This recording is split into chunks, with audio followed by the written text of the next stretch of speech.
Okay, this beautiful car behind me is a 1907 Delauney Belleville, known as kind of the French Rolls Royce from back in that day at early times of cars.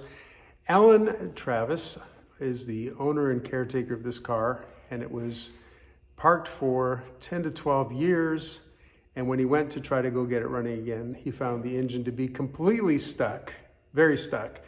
And we're probably going to be making a number of little videos along the way of him trying to resolve this issue, but I'm going to show you where we are right now. And this will be a little, we're going to come into the middle of the story. Later on, we'll tell the whole story from front to back, but right here, we're going to tell you the middle of the story, where we are at the moment. All right, this is a 1907 Delauney Belleville, and the engine, okay, obviously it's a 4-cylinder engine. Do you recall the displacement? I think it's 4.5 liter. 4.5 liter 4-cylinder. Those are big. This, we can see the crankshaft down in there. So this is by way of introduction. This is going to be a little bit of a story on how to get a stuck engine going that you just don't want to even imagine breaking anything very important. And yet it is stuck. So we're going to talk to Alan about how to approach this problem and why the problem is like this. Why is it that we can see the crankshaft? And this is quite unusual. Very good. What are we looking at, first of all? What are these big metal chunks? Well, these are the cylinders. These are called detachable cylinders for our 1907 Delauney Belleville, Okay. which is basically a French Rolls Royce. I parked this 10 or 12 years ago because I had to wait 5 years for them to make me some new tires. And then it was stuck when I tried to hand crank it. So I've been working on it for a month trying to get it unstuck. So I put my hot Croy oil in the top of the pistons to let it soak in. Still didn't get it free. So the only way to possibly get the pistons free was to make a jig and pull the pistons out separately, which is what you're seeing now. I've got 3 of the 4 out, and what the pistons look like, and this is probably 10 pounds. Wow. So this was not a seized engine when I put it away, just a running engine, so this one isn't cleaned at all. And I had to use 500 pounds of force to pull this one out. So it's not damaged, didn't damage the bore. Mm-hmm. And what I did to pull it out, I machined a piece of all thread and around a piece of cable, and then I simply put the cable around the wrist pin, the piston pin, and here's one that I'm pulling out now. Mm-hmm. You can see my setup. Yep. So the rods would be probably $10,000 if I had to make new rods. So I'm not pulling on the rods and chance to bend those.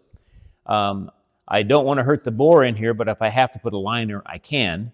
So what I've done is, this is my press, and I'm pulling this out a little bit at a time. And that's about all I can get every couple hours. And then this is what I'm pouring in to loosen it up. Yes. Okay. So what I'm trying to do by loosening it up, I'm taking the carbon, which is oil. Mm-hmm. Oil and carbon are the same material. One is hard, one is soft. So I'm trying to take the carbon, i.e. the oil sit around for that 10 years, 12 years, and softening it so I can pull it back out. Okay. But it's tremendously difficult because there's probably oil that's on the inside of the rings, expanding the ring out, that's where the carbon probably is. Mm-hmm. So it's taking 1,000 pounds of pressure for me to pull that out. All right, now, I'm just trying to imagine what someone watching this might be thinking. And they might be thinking, well, hey, dude, just unbolt these things and let the piston come out from the top. Well, that would be great. And that's using logic. But logic doesn't always work on something that's 115 years old. Right. So these are water jackets. Okay. This is not a detachable head. So if you take these 2 caps off, all you see is where the water resides in the top of the cylinder. Okay, so just to make sure we understand all the geometry here. So the water jacket, that's where... The water flows out of this hole, Oh. and it fills this portion of the water jacket too. This is the top of the water jacket. Okay. But if you shine in there, you see that the head is not detachable. Right. Yeah, there's just a solid piece there. So I can't go that direction, and I can't push from that direction. Okay. So the only way I can get that piston out of there is pull, and I'm not going to pull on the rod to take a chance of hurting the rod. So I'm pulling on the wrist pin. I've never seen a wrist pin break. Right. Now tell me, what have you tried before you did this and the engine was still assembled? Tell us what you were doing. Well, I put a tow strap on it in 4th gear and hooked it to my 10,000-pound lift, and I got the car to move 4 or 5 inches, maybe a foot during the night, and my camera recorded it. So I got some movement, but it just found another spot to be stuck. So since 2 of the pistons are going up and 2 of the pistons are coming down, you can't even tell which ones are stuck without pulling the jugs off. And it turned out I had 2 stuck. So I finally got one of the stuck pistons out. So now I have 3 of the 4 out, but I still have more than 1,000 pounds of pressure on this one. And I'll put my Croy oil in there. And then at some point in time, it'll break loose or it'll snap the piston. Which we hope, yeah. Hopefully it'll come loose. I don't know if we can see inside of this, but...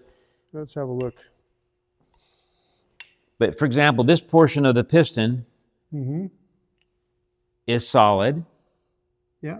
But if I turn the piston around, this part of the piston it's not solid. Is not solid. So you can pull a piston apart too. And I don't want to have to make new pistons, but at some point in time, this mass is going to come out of that cylinder, whether it's one way or another. One way or another.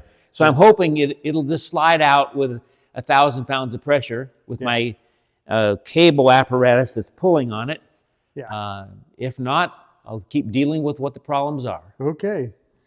Wow. Well, and now let's just, while we have it apart, since we have this, it's a little easier to see than usually when it's in the car with everything attached. We could just have a look.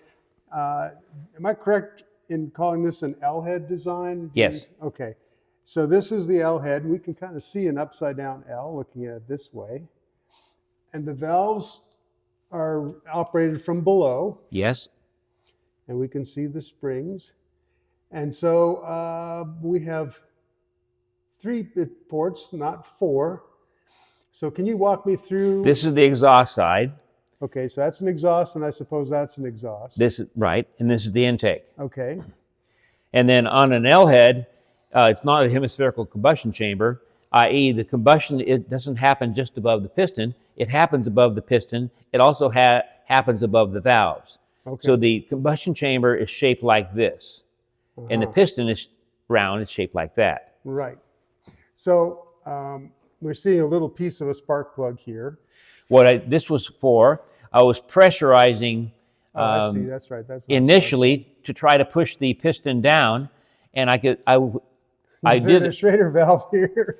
I machined that and created that with my Croy oil to press the Croy oil down, and with 150 pounds of air pressure on there was not enough to push the piston down, which is actually I'm pulling the second one that was stuck up. Okay. So I really was using about 75 pounds pushing down, 75 pounds pulling up, and it wasn't enough. But that's one thing I tried to try to get this thing to be free. Okay. It didn't work, but that's the remnants of a failed attempt to get this thing unstuck. Okay. So these, again, going back to how this engine's designed, since we can see it so easily here, we have a spark plug in one of these pucks. What's in the other one? It's the primer. It's the beautiful bronze primers that when you're going to hand crank it, you close the primer, you fill it with gas, a little cup, it looks like a little candlestick. Okay. And then you open that primer and close it again, and that primes your engine. That's what goes in the second threaded hole. Okay. So every cylinder gets a pair on top here. Yes. One's the spark plug, one's the priming cup. and that takes care of between the air and that takes care of the ignition, air and ignition, and then one exhaust for each cylinder. Yes. That's interesting. It's interesting that it's realized that it's only got one intake pipe, but that's obviously enough. That's way more than enough. Yeah. And this is 4 cylinders. We're seeing all 4 of the cylinders here, and you think about 4.5 liters? Yes, I think that's what this one is.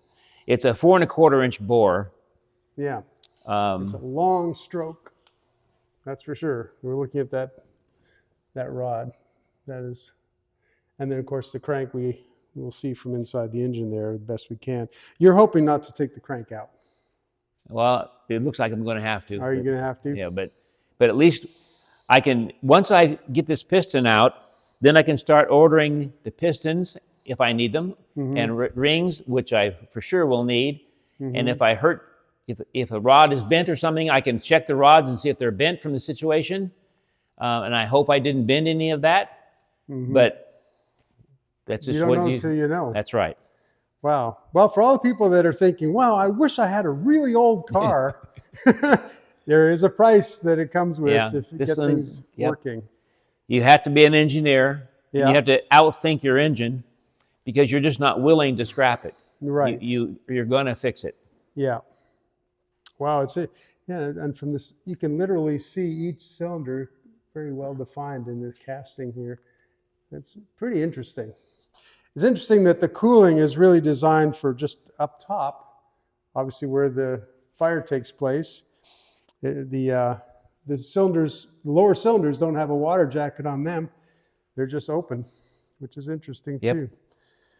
All part of the fun of learning how these old cars were being engineered at the time to figure it out. They were, it's really not fair to, in hindsight, look back and scoff at it. It's like, why don't they have this, or why didn't they do that? Yeah. Hey, they didn't have the knowledge base then. They were making the knowledge base at that time. This is only 3 or 4 years after they basically invented production automobiles. Right. So this is the 1906, 1907 extremely fancy luxury car. On there. And that's what I had to work through. Okay, let me see. Oh, there is the hole there. Yeah. So you had to reach up through that hole. I had to create tools. To get the rods off. So were you when you're reaching through there, were you unthreading these bolts? Is that what that was? No, just taking the rod ends off. Oh, right. Yeah. And you can't get in there. You can't, I had to make all those tools. Right. And there's no way you can put your camera in there because I can't even get my fingers in there hardly. Right. And I got to go up 6 inches. In fact, 2 of the pistons, I had to go up a foot. Wow. And you're reaching up into a dark cave with no room.